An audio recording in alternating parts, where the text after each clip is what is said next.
You're welcome to this episode of the Nigerian Bossman. And I just want to say it's a pleasure to be with you once again. And I want to say thank you to those of you who watched my last video that was focused on the outcome of the presidential elections in Senegal.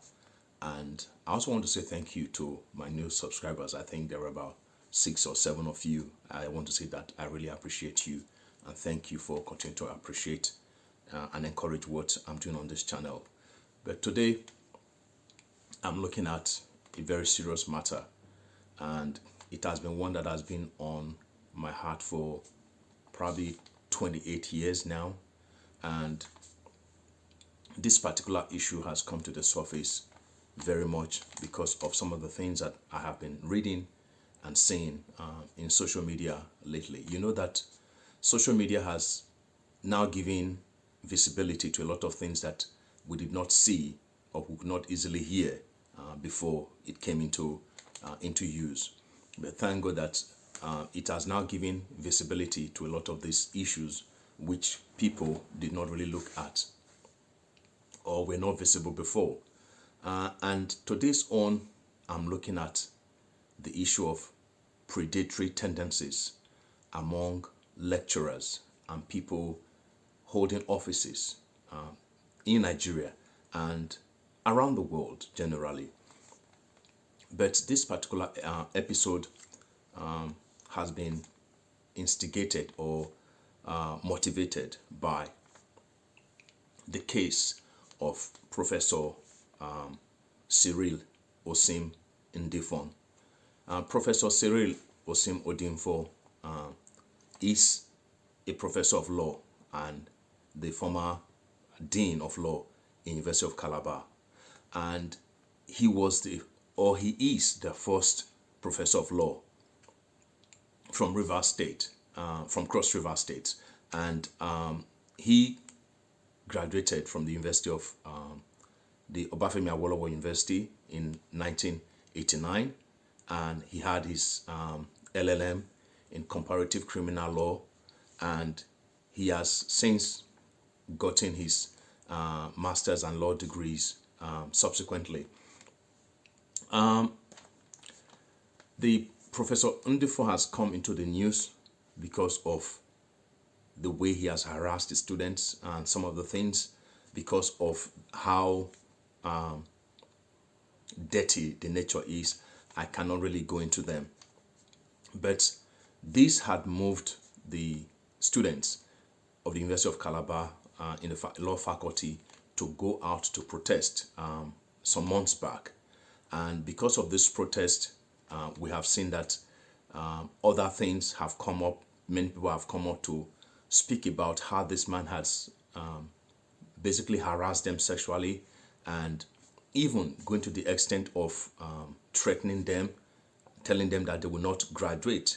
And I went ahead to read a very detailed article, I think written by Nelly Adagba in the Society and Law magazine online, and I was appalled to see some of the things that this man has done. And these predatory tendencies have been ongoing way back, even before 2015. And surprisingly, he has been always exonerated, even to the extent that in 2015 he was taken to court by one of the students, and at the end of the day he was also exonerated. Because part of the problem we have in our society is this paddy thing, or this clique thing. Because once anyone is in your clique, you do as much as possible to protect the person's interest. And if the University of Calabar, if after several complaints about this man, because of the fact that he is the first professor of law in Cross River State, does that exonerate him from facing the justice system or from facing justice for the crime he continued to commit? Because one problem with sexual abuse is that the victims, they they don't ever remain the same. It takes the grace of God for them to be able to deal with the shame, the emotional and psychological trauma, the sense of defilement. A lot of these victims end up still dealing with the aftermath, the consequences of this action, even in their marriages. It continues to be a problem that they deal with almost through their lives, because they cannot understand why a person who is supposed to protect and cover them with their position now become the one who is now taking advantage of them. The reason why I said that this thing has been on my mind for almost 28 years or so, since I finished one of my degrees in Nigeria, is that I had a very close call with this particular problem. I had friends while I was in school, and one of them in particular was really very close to me, female. And one day, she just came to me and told me, look, I'm in deep trouble. So I was a bit confused. So I asked her, what is the problem? And he said, one of our professors, I think his name was Professor Ajala or so at that time, he said that this man is making my life miserable. I said, what has he done? He said that he had told me, he said one day he called me to his office and he told me that he likes me. And I said, thank you, sir. So he now proceeded to tell her that, look, don't be a child. You know what I'm talking about. And so she said before she even knew what was happening, the man had stood up from his seat and was advancing towards her and trying to grab her. And so she now ran out of the office. So I think the next day or 2 days after, he called her again and then attempted the same thing. And so she also ran away. And then he now told her, you want to play this game? If you want to play this game, I'm going to make your life miserable and you will repeat your class. And so at the end of the day, that friend of mine ended up repeating because she now had an extra year. I remember the last time I visited the University of Ibadan before, as I was planning to leave Nigeria. The look in that girl's eyes, I can never forget it. He spoke a lot. It was obvious. You are leaving me here. I'm stranded. And I could see in her eyes that deep sense of abandonment by everyone. And that look has haunted me for over 28 years. You see, I told her that she should speak to some of the lecturers when this problem was going on, especially the female lecturers. And just as in the case of Professor Cyril Ndifon, the lecturers basically told her that there was nothing they could do. So can you imagine, because everyone is trying to protect their interest, they leave these young students to these predators. And the system itself does not have things in place to checkmate these people who are now seeing students as their own trophies, as their benefits. And so I left, but every time this issue has been on my mind. And so when I see situations like this, because we saw the expose by the BBC on the African Eye on a similar case like this in University of Lagos, We have seen cases in Edo State University. So it's an epidemic, it's all over the place. But surprisingly, part of the reasons why this problem continue is because there's a failure of leadership in Nigeria.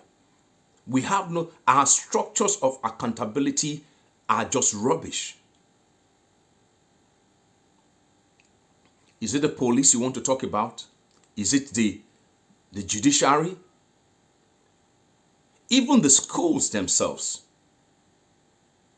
who are directly supposed to hold these predators to account, have failed woefully because of the status of some of these people in our schools. And sadly, this problem is not limited to schools alone. I've seen videos about even parents, uncles, taking advantage of people of these young children who they are supposed to who they are supposed to protect their interest.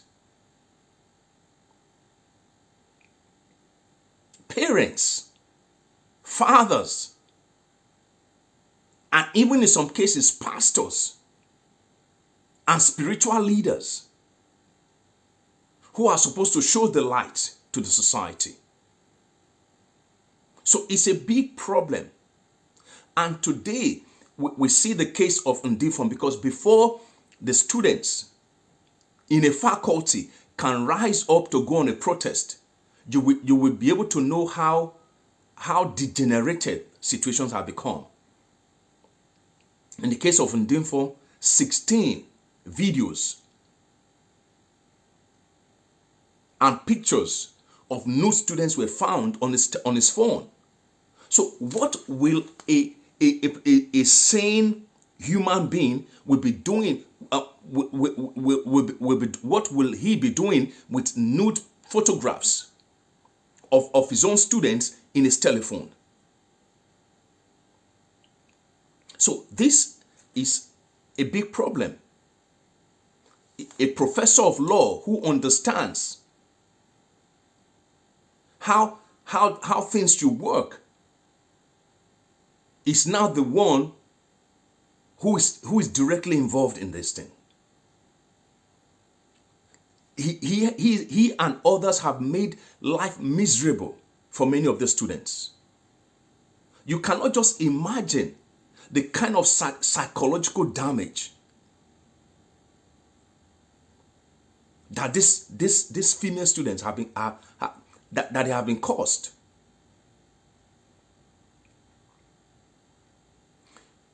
I think you should take time to read Nelly Adagba's article on law and society. You'll be able to see some of the things that this person went through.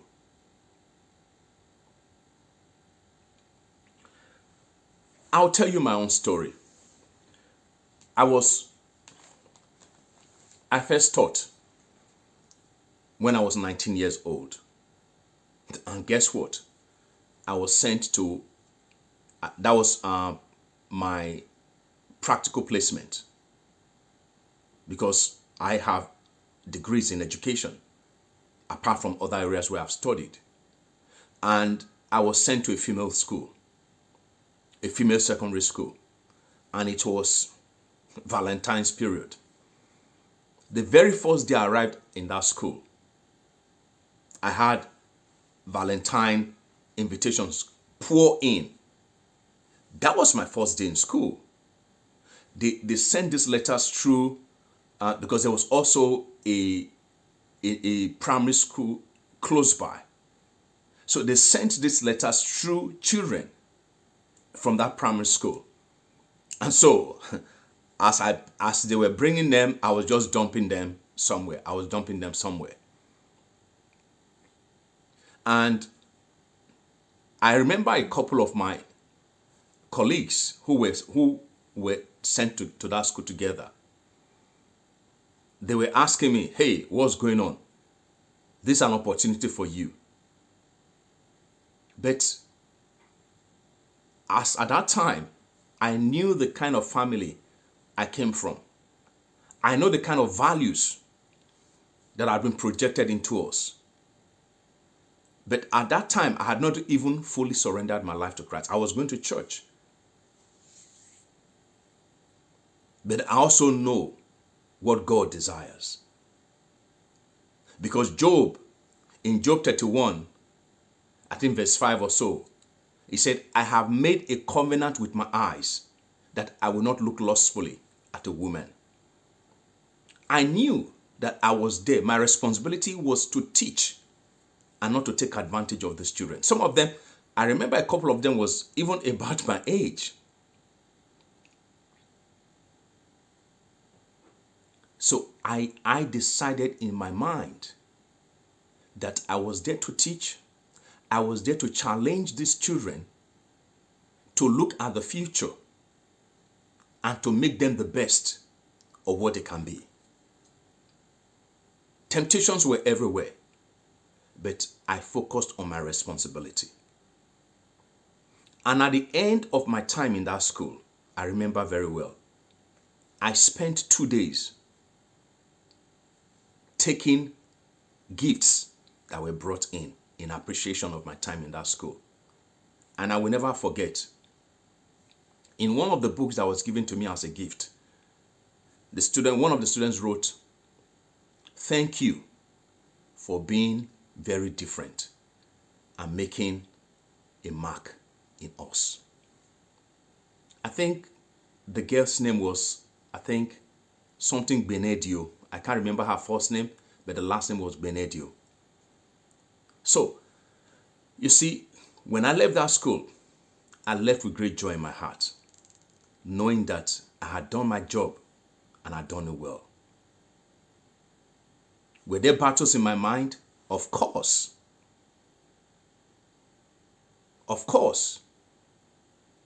The Bible says that a person without self-control is like a city with broken down walls.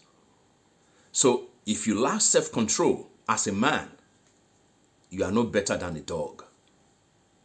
Even dogs have self-control. So back to Professor Ndifon.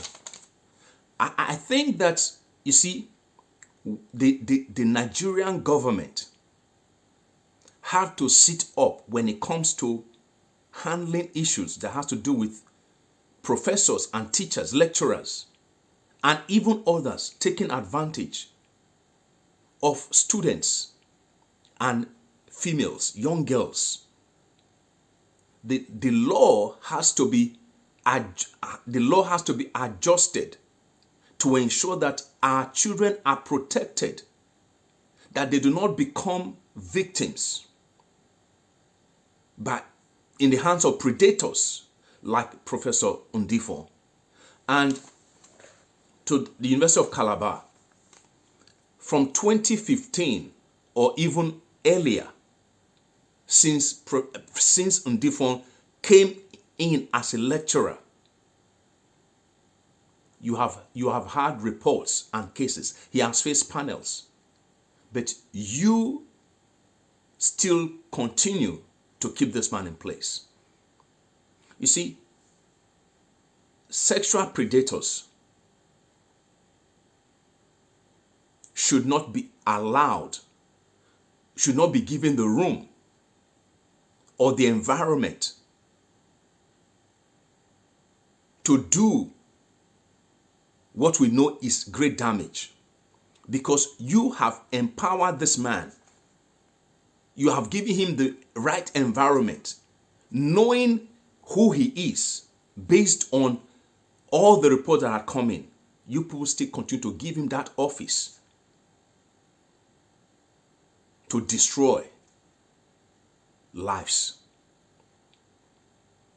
I think any lecturer who is found to have sexually abused any student, the person's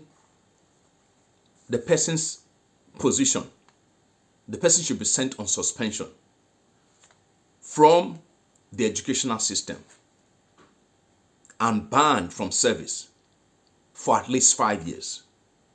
And during that period, the person also must be made to go through counseling.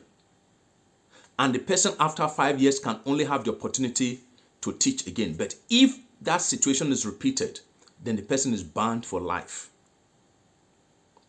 These actions like this will help prevent these predators that have been left to run loose in our system. I want to say to every man, even when a woman has even consented to you, and you know that you are in a position of authority to protect the people, it is your duty to educate that person on what is right, rather than take advantage of that person. Because according to Ndifon, one of the girls in question was his girlfriend. She consented. That is just laughable. It is laughable. When I taught in undergrad school, in a secondary school. I taught biology. I was alone in this laboratory, biology laboratory. And for those of you who are used to labs, biology labs in Nigeria, you know that they have this cabinet running along the edges of the room. And so one of the students, who was quite noisy in my class, she came and I was alone in that lab. And she told me that she wanted me to explain some of the things I had taught. But something in my spirit already warned me and said, she did not come here for what she said she has come for. So be careful. So rather than ask her to sit down, I asked her to stand by this cabinet that runs along the wall.